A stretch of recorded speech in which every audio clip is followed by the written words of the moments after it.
우리에게 주시는 하나님의 말씀은 신약 디모데후서 4장 1절에서 8절까지의 말씀입니다. 제가 가지고 있는 성경 신약 345페이지에 있는 말씀입니다. 오늘 말씀을 이광용 장로님 나오셔서 봉독해 주시겠습니다. 우리 모두 하나님 말씀 받기 위해 자리에서 일어나시기 바랍니다. 하나님 앞과 살아있는 자와 죽은 자를 심판하실 그리스도 예수 앞에서 그가 나타나실 것과 그의 나라를 두고 엄히 명하노니 너는 말씀을 전파하라. 때를 얻든지 못 얻든지 항상 힘쓰라. 범사의 오래 참음과 가르침으로 경책하며 경계하며 권하라. 때가 이르르니 사람이 바른 교훈을 받지 아니하며 귀가 가려워서 자기의 사역을 따를 스승을 많이 두고 또 그 길을 진리에서 돌이켜 허탄한 이야기를 따르리라. 그러나 너는 모든 일에 신중하여 고난을 받으며 전도자의 일을 하며 내 직무를 다하라. 전제와 같이 내가 벌써 부어지고 나의 떠날 시각이 가까웠도다. 나는 선한 싸움을 싸우고 달려갈 길을 마치고 믿음을 지켰으니 이제 후로는 나를 위하여 의의 면류관에 예비되었으므로 주 곧 의로우신 재판장이 그날에 내게 주실 것이며 내게만 아니라 주의 나타나심을 사모하는 모든 자에게 도니라. 아멘.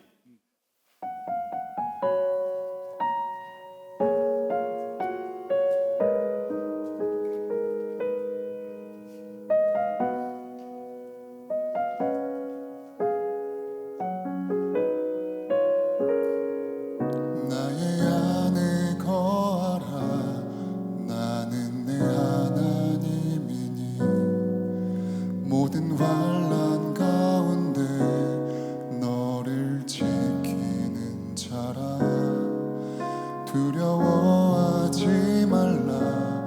내가 널 도와주리니 놀라지 말라. 내 손 잡아주리라. 나의 안에 거하라. 나는 내 하나님이니 모든 환난 가운데 너를 지키는 자라. 두려워하지 말라.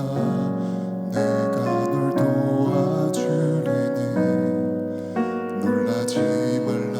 내 손 잡아주리라. 내가 너를 지명하여 불렀나니 너는 내 것이라. 내 것이라. 너의 하나님이라. 내가 너를 보배롭고 존귀하게 여기노라. 너를 사랑하는 내 여호와라.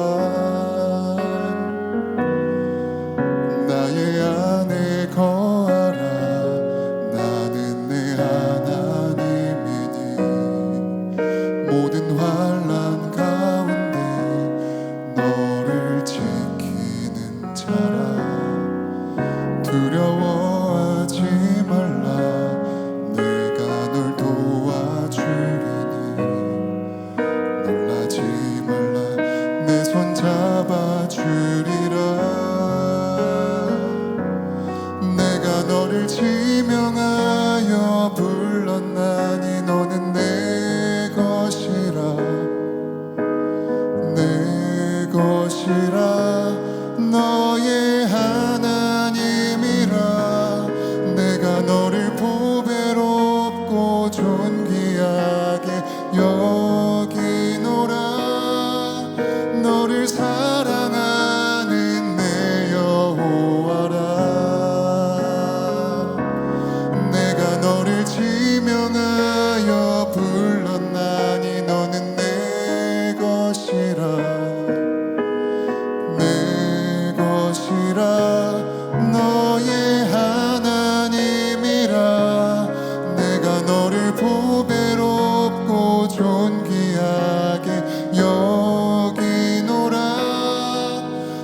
너를 사랑하는 내 여호와라.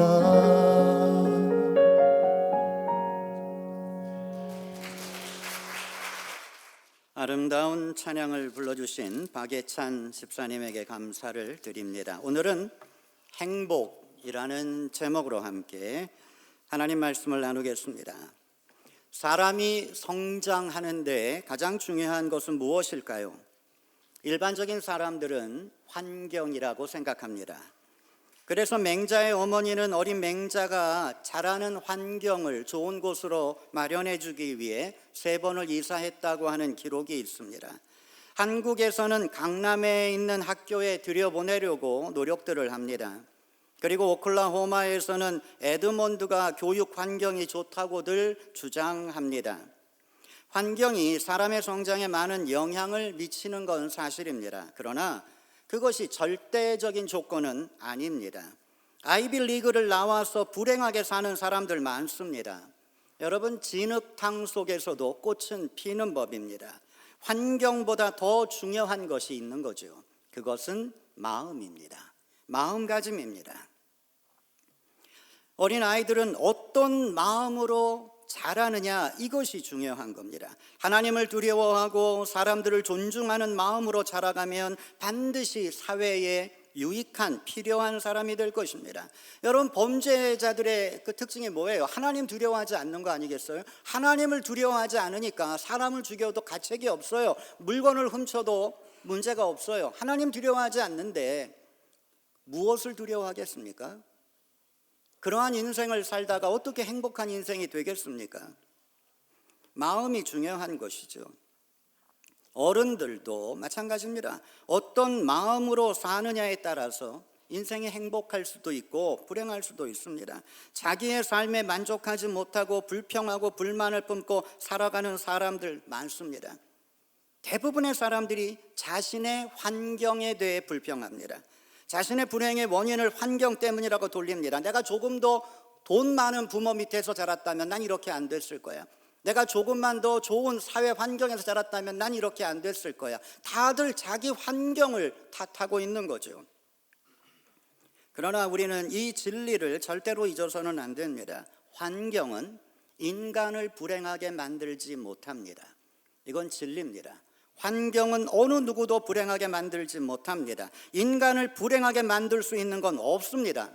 영하 70도 추위에서도 행복하게 살아가는 사람들이 있고 뜨거운 열대야 속에서도 행복하게 살아가는 사람들이 있습니다. 건강도 때로는 인생의 실패도 그 무엇도 인간을 비참하게 불행하게 만들지 못합니다. 인간을 불행하게 만들 수 있는 유일한 것은 마음입니다. 자기의 마음입니다. 오클라호마에 사는 사람 중에서 자신은 이러한 시골에 산다고 불평하는 사람들이 있습니다. 그리고 어떻게 해서든지 대도시로 나가려고 노력을 합니다. 그러나 여러분, 대도시에 나가보세요. 더 불행하게 사는 사람들 더 많습니다. 오클라호마에서도 행복하게 살아가는 사람들도 많습니다. 사람은 어디에 사느냐가 중요한 게 아닙니다. 어떤 마음으로 사느냐가 중요한 것입니다. 행복은 어디에 있는 것이 아닙니다. 행복은 무엇을 가져야 얻게 되는 것도 아닙니다. 행복은 행운도 아닙니다. 행복은 하나님이 주시는 선물이고 하나님의 뜻을 따라 살아가는 사람이 누리는 당연한 권리입니다. 하나님께서는 우리를 이 땅에 보내실 때 이미 우리의 마음속에 행복의 씨앗을 심어 주셨습니다. 그 씨앗을 키우고 자라게 하는 것, 그건 우리들의 책임입니다. 어떻게 행복의 씨앗을 키우고 자라게 할 것인가? 오늘 그것을 여러분과 함께 생각해 보겠습니다. 먼저 여러분 모두에게 이제 2025년도는 행복한 해가 되시기를 축원합니다. 그러기 위해서는 우리의 마음속에 이 행복의 씨앗을 어떻게 키울 것인가 여러분은 생각하셔야 됩니다. 오늘 본문은 우리에게 그것을 말해 줍니다. 오늘의 본문은 바울이 그의 인생을 돌아보면서 죽기 직전에 유언과 같은 그러한 말씀을 주고 있는 겁니다. 바울은 행복한 인생을 살았습니다. 그가 세상에 부를 얻어서가 아닙니다. 권세를 얻어서도 아닙니다. 오히려 그는 예수님 믿고 그 모든 것들을 배설물처럼 버렸다고 했습니다. 세상적인 눈으로 보면 바울은 정말 불쌍한 사람이죠. 바울은 아버지에게 버림받았습니다. 친척들에게 버림받았습니다. 여러분, 성경 어디에서 바울이 아버지 얘기하나요? 어머니 얘기하나요? 한 번도 한 적이 없어요. 왜 안 했을까요? 버림받았으니까. 아버지에게 버림받고 어머니에게 버림받고 모든 친척들에게 버림받았어요. 아버지는 갑부예요. 그 돈만 가지고도 잘 살 수 있고 평생을 행복하게 살아갈 수 있을 것처럼 보이죠. 그러나 버림받았어요. 다 잃어버렸어요. 다 버렸습니다. 그리고 예수님만을 위해서 살았습니다. 그러면 하나님 그를 좀 불쌍히 여기셔서 바울에게 좀 좋은 길을 열어주셔야 될 텐데, 지금 바울 상황 어떻습니까? 로마의 감옥에 앉아 있습니다. 그 추운 겨울을 지나고 있는 것입니다. 그리고 이 겨울이 지나면 행복한 날이 오겠지? 아니죠. 겨울이 지나면 죽음이 오는 거예요. 바울의 참수형이 기다리고 있는 것입니다. 인간적으로 보면 바울만큼 불행한 사람이 어디 있습니까? 하나님을 위해 평생을 바쳤는데 돌아온 건 죽음밖에 없으니. 그런데 바울은 내 인생 불행하다 그렇게 말하나요? 아니죠. 바울은 행복에 겨워 있습니다. 행복에 잠겨 있어요. 그는 죽음을 앞에 두고도 너무나 행복했습니다. 오늘 본문의 말씀에서 우리는 그것을 보고 있는 거죠. 도대체 무엇이 바울을 이렇게 행복하게 만들었을까? 환경이 아니죠. 그의 마음입니다. 우리가 바울의 마음을 배워야 합니다. 우리도 바울의 마음으로 살 때 분명히 2025년도는 승리하는 해, 행복한 해가 될 것입니다. 자, 그러기 위해 우리가 알아야 할 첫 번째 교훈은 뭔가? 욕심의 반대는 사랑이다 하는 것입니다. 여러분, 욕심의 반대가 뭘까 생각해 보면 욕심, 뭔가를 가지려고 하는 거니까 비움이 아닐까? 이런 생각을 하죠. 그러나 비움이 아닙니다. 유대인들은 하나님을 사랑하라는 말씀을 성서에서 최고의 가르침이라고 생각을 합니다. 하나님을 사랑하라는 말은 다른 거 사랑하지 말고 하나님만 사랑해라가 아니죠. 가족들을 사랑해야죠. 자신이 하는 일도 사랑해야죠. 그러나 그 무엇보다 하나님을 조금 더 사랑해야 한다는 겁니다. 예수님 승천하시기 전에 제자들에게 나타나 물으셨습니다. 내가 이 사람들보다 나를 더 사랑하느냐? 하나님에 대한 사랑을 가장 위에 놓아야 한다 하는 거죠.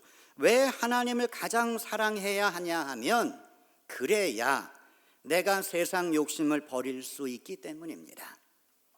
여러분, 자녀 사랑해야죠. 그런데 자녀를 하나님보다 더 사랑하면 욕심이 됩니다. 그때부터는 욕심이 되는 거예요. 그러면 그건 자녀를 진심으로 사랑할 수 없게 만들어버리는 거죠. 왜? 자녀 때문에 하나님 잃어버리니까. 자녀도 하나님을 의지하기보다는 부모를 더 의지합니다. 내 아버지가 도와주겠지. 내가 어려우면 내 어머니가 도와주겠지. 하나님 앞에 기도하지 않아요. 왜? 지금까지 아버지, 어머니가 다 도와주셨으니까. 부모가 자녀를 사랑한다면 자녀가 하나님을 의지하게 만들어 주어야 되고 하나님으로부터 오는 도움을 받을 수 있도록 만들어 주어야죠. 그래야 이 험한 인생 살아갈 거 아니겠어요? 여러분이 언제까지 자녀 돌봐주겠습니까? 여러분이 지금은 돈이 있고 건강이 있으니까 자녀를 돌봐주겠지만 어느 순간이 되면 자녀는 여러분 곁을 떠나게 될 것입니다. 그러면 누가 내 자녀를 지켜줄 것인가? 하나님이죠. 하나님의 도움을 받도록 해줘야 한다는 것입니다. 하나님의 사랑만 받을 수 있다면 우리의 자녀는 어디에 가서든 행복할 수 있는 겁니다. 그런데 부모가 하나님보다 자녀를 더 사랑하게 되면 그건 욕심이 되니까 그 순간부터는 내 자녀가 하나님의 사랑을 못 받게 되잖아요. 그러면 부모로서 자녀에게 오는 하나님의 도움을 방해하고 있는 것이 되니 이게 얼마나 안타까운 일이 되겠습니까?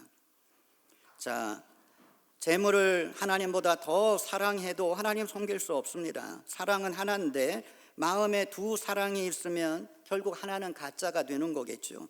재물에 욕심을 가지면 결국 욕심에 끌려다니다가 죽는 겁니다. 욕심을 가진 자가 만족하면서 감사하면서 사는 거 보셨습니까? 그런 사람은 없습니다.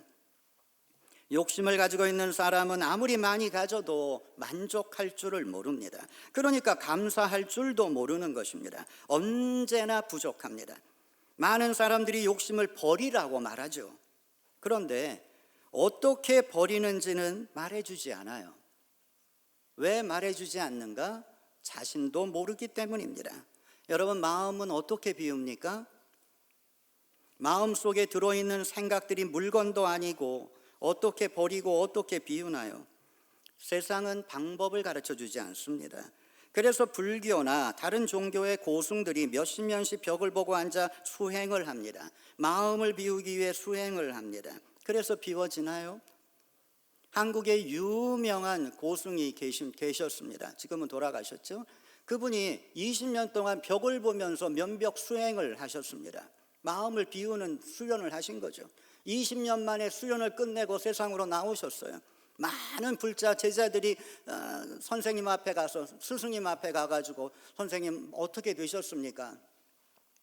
나는 다 비웠다, 이렇게 말씀하신 게 아니잖아요. 그 신문에 다 나와 있습니다.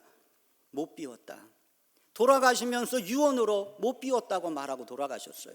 근데 사람들은 야, 저분은 정말 겸손하시다, 어떻게 저렇게 말할 수 있지? 하면서 더 존경했답니다. 그런데 못 비웠으니까 못 비웠다고 말한 거예요. 그러한 고승들이 거짓말 하겠어요? 아니죠. 진짜 못 비운 거예요.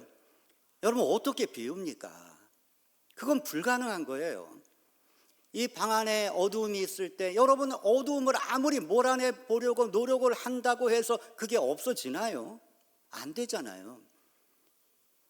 생각은 없어지지 않아요. 욕심을 버려야지 라는 생각이 욕심이에요. 그렇잖아요.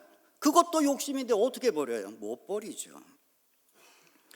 결국은 그 욕심 때문에 괴로운 것입니다. 성경은 그런데 매우 간단하게 이 욕심을 버리는 법을 말해줍니다. 그것이 사랑하는 것입니다. 어두운 방에 불을 켜면 어두움은 사라지는 것처럼 욕심은 사랑으로 이겨요. 비움으로 이기는 게 아니에요. 여러분, 사랑하는 사람 있죠? 우리 젊은 사람들 한번 생각해 보세요. 사랑하잖아요. 사랑하면 어때요? 시간이 안 아까워요. 저도 제 아내와 연애를 할 때 밤에 3시간씩 전화통 붙잡고 있었어요. 아마 여러분도 그러신 분 계시죠? 아니, 놀라시다니. 여러분은 안 그러셨나요? 아니, 저는 연애할 때 3시간 전화기 붙잡고 앉아 있었어요. 그래도 시간이 안 아까웠어요. 제 아내는 제가 군에서 복무할 때 몇 시간에 걸쳐서 버스를 타고 저를 면회 왔어요. 시간이 안 아까워요. 왜? 사랑하니까. 내 마음의 욕심을 이기는 길은 사랑하는 거예요. 사랑하면 욕심을 이겨요. 돈의 욕심, 나는 시간이 돈이야, 시간의 문제, 모든 욕심은 사랑하는 순간 사라집니다. 이길 수 있어요. 그래서 우리가 하나님을 사랑할 때 세상 욕심을 이기는 거예요. 하나님의 사랑을 잃어버리면 욕심이 판을 치는 내 마음이 되고 만다 하는 것입니다. 여러분, 자녀에 대한 사랑, 부부의 사랑, 결국은 다 사라지게 되어 있습니다. 그러나 마지막까지 남는 사랑이 있다면 그 영원한 사랑은 하나님 사랑뿐입니다.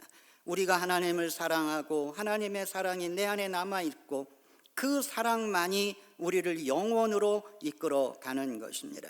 결국 우리는 그 사랑을 가지고 하나님 나라로 들어가는 것입니다. 인생에서 하나님을 사랑하는 것만큼 고귀한 것은 없고 가치 있는 것은 없습니다. 그래서 하나님을 사랑하는 자는 진실한 행복을 얻는 겁니다. 바울은 그리스도를 아는 지식이 가장 고상하다, 이렇게 말을 했습니다. 그리스도를 사랑하는 것이 가장 귀하다는 말입니다. 하나님을 뜨겁게 사랑하는 사람치고 불행하게 사는 사람 없습니다. 환경이 힘들어서 남들의 눈에는 불행하게 보일지 모릅니다. 본인은 언제나 감사하며 살고 있습니다. 행복은 행운이 아닙니다. 행복은 하나님을 뜨겁게 사랑하는 마음에서부터 시작합니다. 바울은 하나님을 뜨겁게 사랑하며 살았던 사람입니다. 그래서 그가 고백하는 것입니다. 여러분 7절을 보십시오. 나는 선한 싸움을 싸우고 나의 달려갈 길을 마치고 믿음을 지켰으니. 나는 선한 싸움을 싸웠다. 바울이 말하는 선한 싸움이란 무엇입니까? 선이란 무엇입니까? 예수님에게 누가 선한 선생님이여 말했다가 예수님께서 나에게 선하다고 하지 말아라. 선한 분은 하나님 한 분이시다. 이렇게 말씀하셨습니다. 그러면 선한 싸움은 무슨 싸움입니까? 하나님을 위한 인생을 말하죠. 하나님을 사랑하며 살아온 인생을 그렇게 말한 것입니다. 하나님을 사랑하면서 살아왔던 삶, 그 사랑이 그것이 귀하다고 말하고 있는 것입니다. 바울은 오직 하나님 사랑에 감사하며 그 사랑 붙잡고 살고 있습니다. 그러니 감옥 안에서도 그 사랑은 넘치게 바울에게 부어지고 있으니 바울이 나 불행하다고 나 억울하다고 이렇게 말할 수 없는 거죠. 그 사랑은 늘 바울의 마음을 채우고 있기 때문에 바울은 늘 행복할 수 있었습니다. 여러분 2025년도 하나님을 사랑하시는 해가 되시기 바랍니다. 2024년보다 조금만 더 하나님을 사랑해 보십시오. 여러분의 마음이 달라지고 조금 더 행복한 인생을 살게 될 것입니다. 두 번째로 오늘 본문에서 주는 교훈은 하나님의 칭찬이 우리의 행복이다 하는 것입니다. 사람은 존재 자체가 진정한 가치가 있는 겁니다. 그래서 그 가치는 천하보다 귀하다 주님 말씀하셨습니다.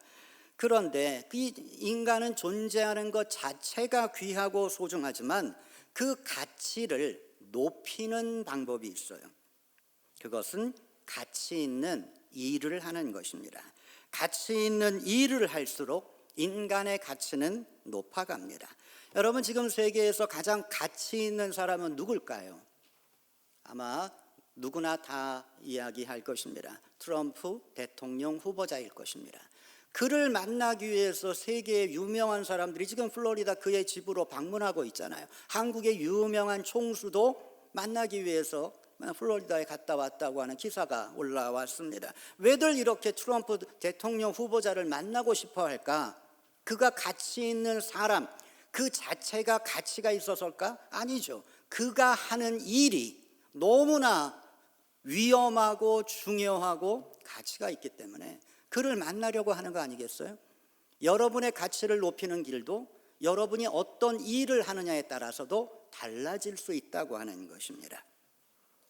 우리는 모두가 다 가치 있는 일을 하면서 살아야 합니다. 그런데 이 가치 있는 일이란 뭘까? 트럼프 대통령 후보자처럼 그렇게 권력을 잡는 걸까? 하나님 그런 걸 원치 않으시죠. 그러면 뭘까? 오늘 성경은 우리에게 그러한 일은 사명감을 가지고 하는 일이다 이렇게 말씀하십니다. 사람은 누구든지 자기가 하는 일을 통해 하나님께 영광을 돌릴 수 있다는 것을 알아야 합니다. 무슨 일을 하든지 그 일을 통해 하나님께 영광을 돌릴 수 있다면 그것은 사명입니다. 여러분은 여러분이 하시는 일에 대한 사명감을 가지셔야 돼요. 내가 알바를 한다, 아니면 내가 어떤 비즈니스를 한다, 내가 직장을 다닌다, 내가 돈 벌기 위해서 하는 게 아니라 하나님의 사명이라고 하는 생각을 갖게 되면서부터 여러분의 하루하루는 달라지는 것입니다. 그리스도인들에게 우연히 일어나는 일은 없습니다. 교회에서 봉사도 하죠. 봉사를 사명으로 느끼면서 하는 사람이 있고 그냥 하는 사람도 있어요. 어떤 분은 억지로 하는 사람도 있습니다. 찬양을 하고 또 교사를 하고 여성교회 부엌일을 하고 남성교회 청소를 하고 하나님께서 내게 그 일을 원하신다고 하는 그 마음으로 일을 하면 그건 사명이죠. 화장실 청소를 해도 사명인 겁니다. 사명이 되면 그 일은 기쁨이 됩니다. 우리는 그 일을 통해 하나님께 영광을 돌릴 수 있게 됩니다. 여러분 그리스도인들이 하나님께 영광을 돌린다는 말 많이 쓰잖아요. 운동선수가 우승을 하고 이 영광을 하나님께 돌립니다. 아니면 배우나 가수나 무슨 상을 받고 이 영광을 하나님께 돌립니다. 그런 말 많이 하잖아요. 그런데 누구나 다 상을 받고 좋은 일이 있을 때 영광을 돌릴 수 있는 건 아닙니다. 영광은 사명을 통해 돌리는 겁니다. 그러니까 가수를 생각해 보세요. 그 사람이 인기를 얻기 위해서, 돈을 벌기 위해서 자기가 가수가 됐다면 하나님께 영광을 돌립니다라는 말 하면 안 돼요. 하나님도 그러한 영광 기뻐하시지 않아요. 내가 가수가 된 것이 하나님의 뜻이라고 믿고 나는 내 목소리를 통해 하나님의 영광을 나타내겠다고 하는 사명감을 가지고 있는 사람만이 상을 받았을 때 이 영광은 하나님의 것입니다 말할 수 있는 자격이 있는 거죠. 그런 것 없이 무조건 어떠한 그 목표만을 위해서 달려가고 그걸 얻었다고 해서 영광은 하나님께 아니죠. 그 영광은 내 것이 되는 겁니다. 하나님 그 영광 받기 원하시지 않아요. 영광은 일한 자가 받는 건데 하나님이 내 인생을 통해 일해 오셨으니 당연히 이 영광은 하나님의 것입니다. 우린 그렇게 고백을 해야 한다 하는 것입니다. 사명을 감당한 자만이 영광을 얻고 그 영광을 하나님께 돌릴 수 있는 겁니다. 오늘 본문에서 바울은 내가 달려갈 길을 마쳤다 그렇게 말합니다. 달려갈 길이란 뭔가요? 내가 할 일이잖아요. 그게 사명이다 하는 겁니다. 바울은 자신의 일이 하나님의 사명이라고 하는 확신을 가지고 있었습니다. 그 일이 자신의 사명이기에 그는 그 일에 자신의 모든 걸 걸었습니다. 그 윗절에 보면 나는 관제와 같이 부음이 되었다 이렇게 표현합니다. 여러분, 관제라고 하는 제사는 기름을 붓는 제사 양식입니다. 우리가 짐승을 바칠 땐 재라도 남습니다. 그러나 관제는 기름을 붓는 제사 양식이기에 남는 게 없는 거예요. 그런데 바울은 자기의 인생을 관제라고 기름으로 부어진 그러한 제물이라고 말하고 있는 겁니다. 남은 게 없다는 거죠. 나는 모든 걸 다 하나님 위에 바쳤다고 하는 이러한 바울의 고백입니다. 그는 자신 있게 말합니다. 나는 달려갈 길을 마쳤습니다. 그는 사명을 마쳤습니다. 주님을 영접한 이후에 시작한 하나님의 일을 그는 죽는 순간까지 계속해 온 것입니다. 누가 행복한 사람인가? 자신이 하는 일에 사명감을 가지고 있는 사람입니다. 여러분, 직장을 다녀도 사명감을 가지셔야 돼요. 아니, 이 직장이 하나님과 무슨 관계가 있나요? 아니죠. 하나님이 나를 거기에 보내셨잖아요. 하나님이 보내셨다면 뜻이 있는 거 아니겠어요? 그러면 사명이 있는 거예요. 내가 사명을 못 찾은 거지. 여러분, 어느 누구도 사명이 없는 사람은 없어요. 다만 내가 못 찾고 있는 겁니다. 나는 이 직장 너무 싫어요. 나는 빨리 좋은 직장으로 옮길 거예요. 여러분, 먼저 하나님이 나에게 보내주신 그 직장에서 사명이 뭔지도 깨닫지 못하는 사람이 좋은 직장을 옮기면 거기서 깨닫겠습니까? 그러면 거기도 힘든 거예요. 그러니까 하나님 앞에서 하나님, 제 사명은 무엇입니까? 하나님, 왜 나를 여기에 보내셨습니까? 기도하면서 사명을 먼저 깨닫기 위해 우리는 노력해야 합니다. 사명만 깨달으면 어디에서나 행복한 겁니다. 바울은 감옥에서도 행복했어요. 죽음이 기다리고 있어도 그는 행복했습니다. 그런 자가 결국은 하나님께 영광을 돌리고 하나님의 칭찬을 받는 거죠. 하나님의 칭찬을 생각할 때 바울은 너무 행복한 거예요. 여러분, 그 다음 귀절 8절을 보십시오. 이제 후로는 나를 위하여 의의 면류관이 예비되었으므로 주곧 의로우신 재판장이 그날에 내게 주실 것이며 내게만 아니라 주의 나타나심을 사모하는 모든 자에게도니라. 바울은 하나님의 칭찬을 기다리고 있어요. 그러니까 어떤 면에서 난 빨리 죽고 싶다, 그렇게 바울은 말하고 있는 거죠. 그 칭찬이 너무 귀하고 소중하니까 바울은 감옥에서도 행복했던 것입니다. 마지막으로 본문에서 우리가 생각해야 될 건 하나님의 평가의 기준은 우리의 믿음이다 하는 겁니다.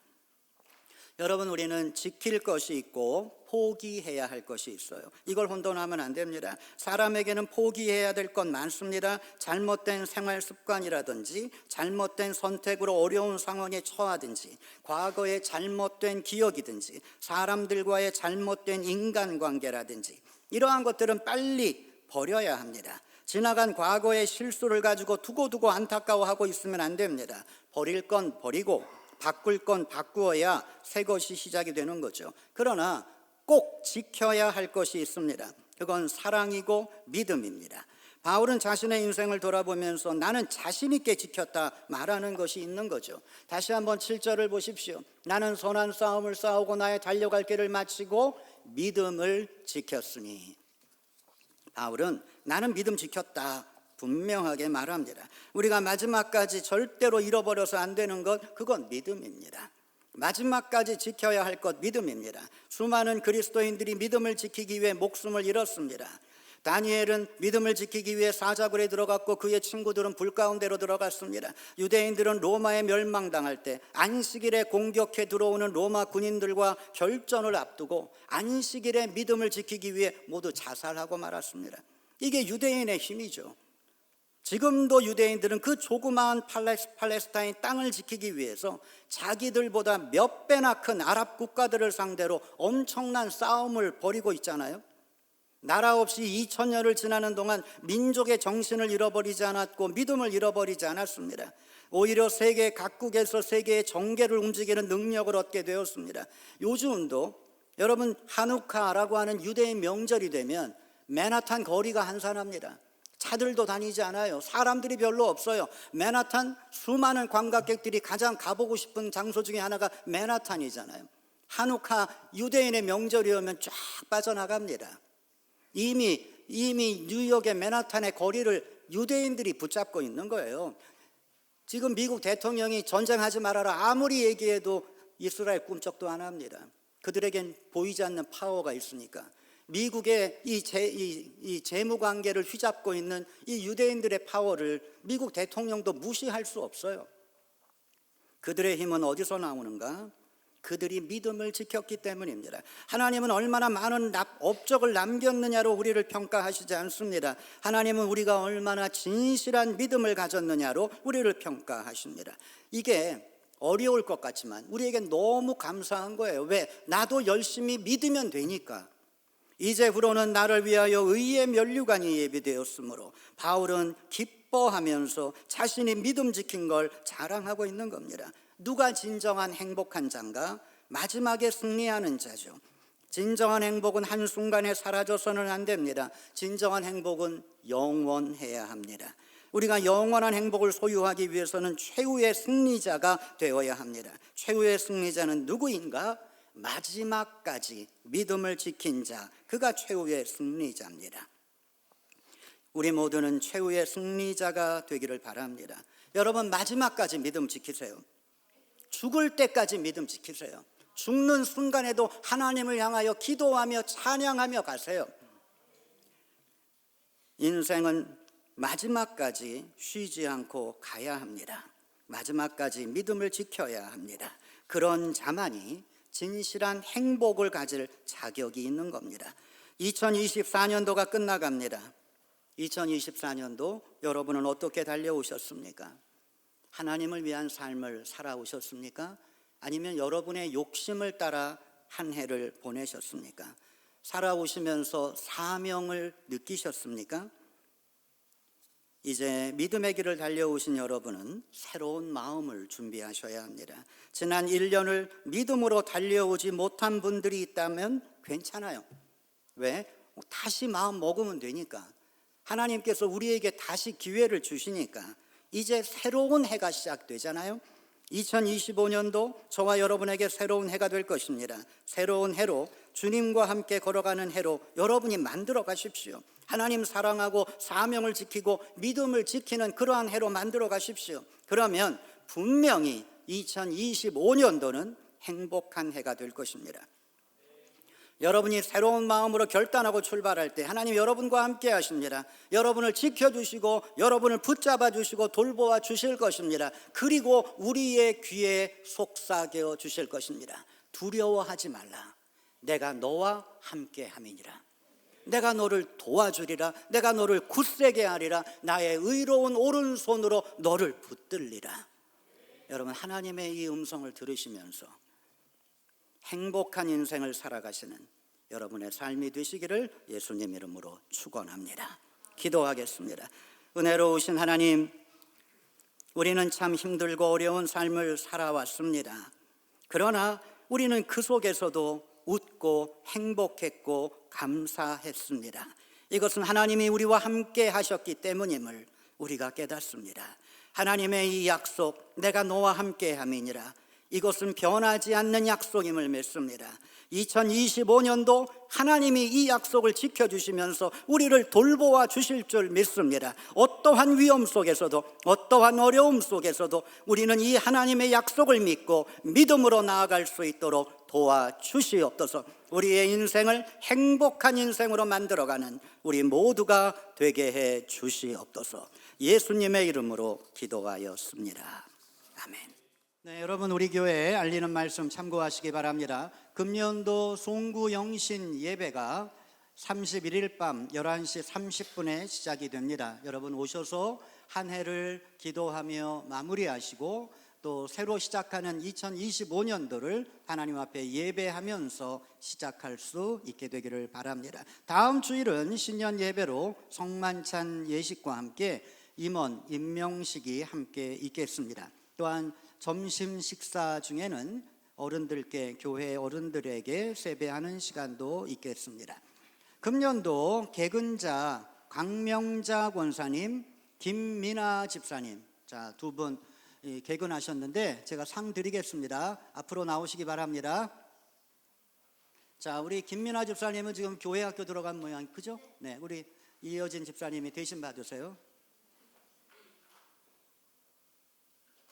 네, 뭐 별거는 아니지만 샘스에서 맛있는 거 사 드십시오. 네, 수고하셨습니다.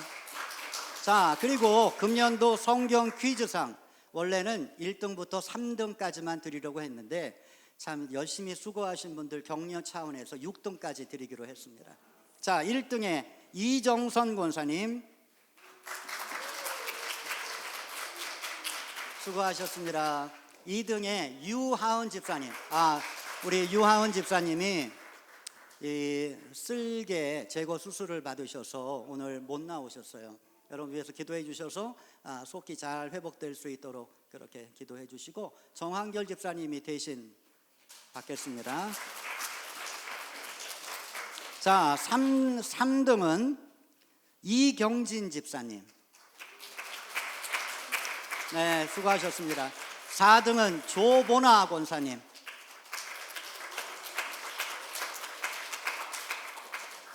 수고하셨습니다. 5등은 이광용 장로님.